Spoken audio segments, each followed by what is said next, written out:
Japan के Haneda airport पर मंगलवार शाम को 2 विमानों के टकराने से 5 लोगों की मौत हो गई। जिन लोगों की मौत हुई वो कोस्ट गार्ड विमान में सवार अधिकारी थे। जिस विमान से इस कोस्ट गार्ड विमान की टक्कर हुई वो एयरबस A350 थी। इस विमान में 369 यात्री सवार थे।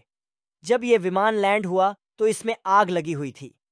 जलते हुए विमान की शुरुआती तस्वीरें देखकर यात्रियों के सुरक्षित होने की चिंताएं लोगों के मन में थीं, मगर इस विमान पर सवार सभी यात्री सुरक्षित बाहर निकाल लिए गए। जानकारों का कहना है कि इन लोगों को बचाए जाने में किसी अवरोध के न आने और नई तकनीक की अहम भूमिका रही। दूसरे विमान में जो लोग सवार थे वो सोमवार को आए भूकंप में प्रभावित हुए लोगों की मदद करने जा रहे थे, मगर किस्मत ने उनका साथ नहीं दिया। यात्री विमान में सवार 17 साल के स्वीडे एंटन ने बताया।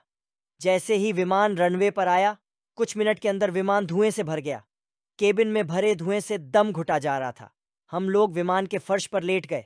तब इमरजेंसी दरवाजे खुल गए और हम बाहर की ओर कूद पड़े। वो कहते हैं, हम नहीं जानते थे कि हम कहाँ जा रहे हैं। हम बस भागते रहे। अफरा तफरी का माहौल था। एक दूसरे यात्री सातोशी यमाके कहते हैं, मैंने महसूस किया कि विमान एक तरफ झुका हुआ है। एक महिला यात्री ने कहा कि विमान के अंदर अंधेरा भर गया था। अंदर बहुत गर्मी थी। सच कहूं तो मुझे लगा कि मैं नहीं बचूंगी। विमान में सवार एक यात्री ने कहा कि बाहर निकलना काफी मुश्किल था, क्योंकि अनाउंसमेंट करके बताया गया था कि पीछे और बीच वाले दरवाजे खुल नहीं पाए हैं। ऐसे में सबको आगे वाले दरवाजे से ही बाहर निकलना था। तस्वीरों और वीडियो में देखा जा सकता है कि विमान से इमरजेंसी निकासी के दौरान उतरने के लिए खोले गए फिसलन भरे रास्ते से लोग कूदकर बाहर निकल रहे हैं। इनमें से किसी के भी हाथ में सामान नहीं था। ये एक अहम वजह रही कि लोग विमान जल्दी से खाली करके बाहर निकल पाए।